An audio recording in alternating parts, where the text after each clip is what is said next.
We found out yesterday the Ronald Reagan statue, which used to stand in Grosvenor Square, home of the former American embassy, has somehow been moved or has disappeared. What can you tell us, Andrew?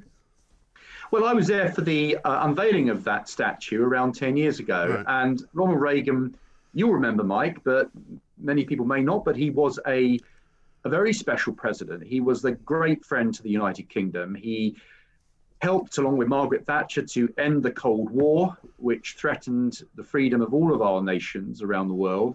And he also stood by us during the Falklands conflict and helped us to liberate the people of the Falkland Islands.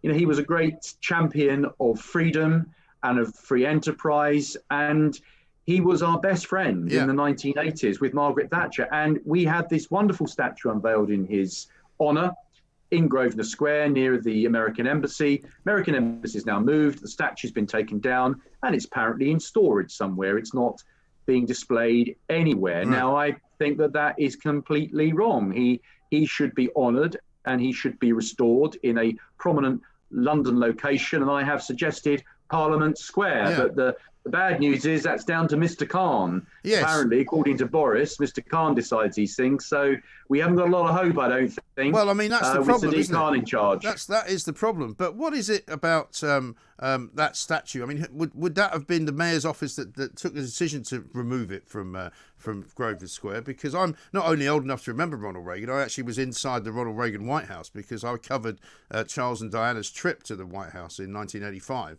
And I was actually lucky enough to be at a press conference with the great president of the US of A. So I've got a great deal of time for him. And also, if it wasn't for him and Margaret Thatcher, we'd still have the Soviet Union to contend with. They basically dismantled it single-handedly. Yes, I agree with you. And we have a lot to thank him and Margaret Thatcher for. And to take his statue down and discard it is completely wrong. Now, who decided to take it down, I can't confirm that.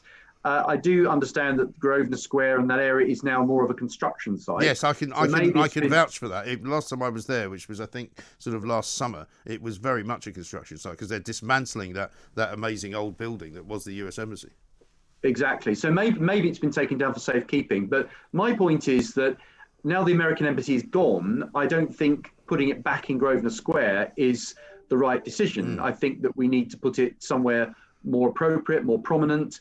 And what better place than Parliament Square? We have, after all, Abraham Lincoln in Parliament Square. We have Nelson Mandela in Parliament Square. We have Gandhi in Parliament Square. Why not President Ronald Reagan, our greatest presidential friend that we've had for as long as I can remember, and I think he deserves that honour. Yes, I think you're absolutely right. And I mean, as far as the whole statue conversation goes, I mean, we work here at London Bridge, not a million miles away from Guy's Hospital. The statue of Thomas Guy, believe it or not, who founded Guy's Hospital and St Thomas's, has been boarded up, right? And it's still boarded up even now. And it sits in a little quadrangle just off the Borough High Street. And I just wonder what's going on because, it's one thing to say, all right, we're going to examine, the history of all of these figures and we're going to see whether or not, they're so offensive that we can't let people see them. But how long is it going to take? Well, I don't agree with taking down statues, as you can well imagine. I'm very much against that idea. I think that statues are part of our history. They teach us about our past and we learn from what previous people have done for this country. Some of it good, some of it not so good, but it is British history. And we shouldn't be ripping down statues and denying the fact that we do have a history. Yes. And I think that having statues around London and other cities demonstrates that history, and we should cherish it rather than dismantle it. Also, I don't think there's any doubt that Thomas Guy, a man who founded 2 hospitals on the south bank of this great river of ours in London because he wanted to help the poor, I don't think there's any debate about whether he was a good guy or not. Yes, he might have made some money from the South Sea Bubble Company or whatever it was called, because that's what people did in those days. But he was a philanthropist, and he did more for the poor people of London than almost anybody in his time. So I find it extraordinary that they're just leaving him to be unobserved.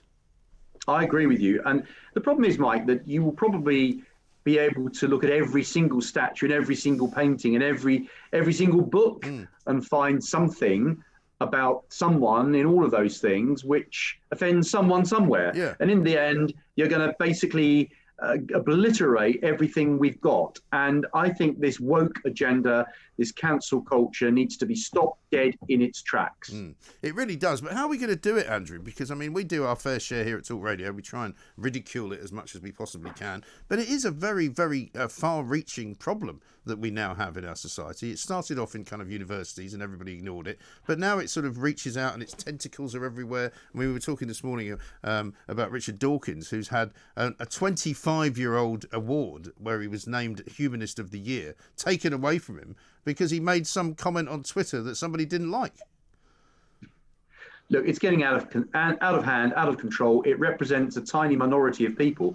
The problem, I think, is that this sort of agenda has embedded itself in the establishment of lots of our big organizations, particularly public sector organizations and corporate bodies who think it's smart to go along with all this. Well, I think it's not. I don't think it's smart. I think it's catastrophic. And I think that most decent people in this country hate what's happening, and we need to fight back. We need to cancel the cancel culture.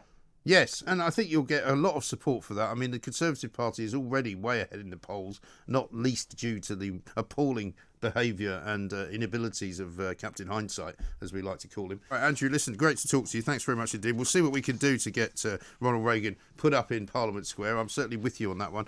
We shall start the campaign today. Andrew Rosindell MP there from Romford, who wants to see Ronald Reagan, who was in Grosvenor Square, re-erected back in some other prominent part of the city. What about Parliament Square? What would be wrong with that? I certainly hope that he hasn't been somehow put on a shelf somewhere in some storage warehouse because of his supposedly right-wing views. He wasn't even that right-wing. He was a Conservative president. He was a Republican president. And he was a great friend, as Andrew says, to this country of ours.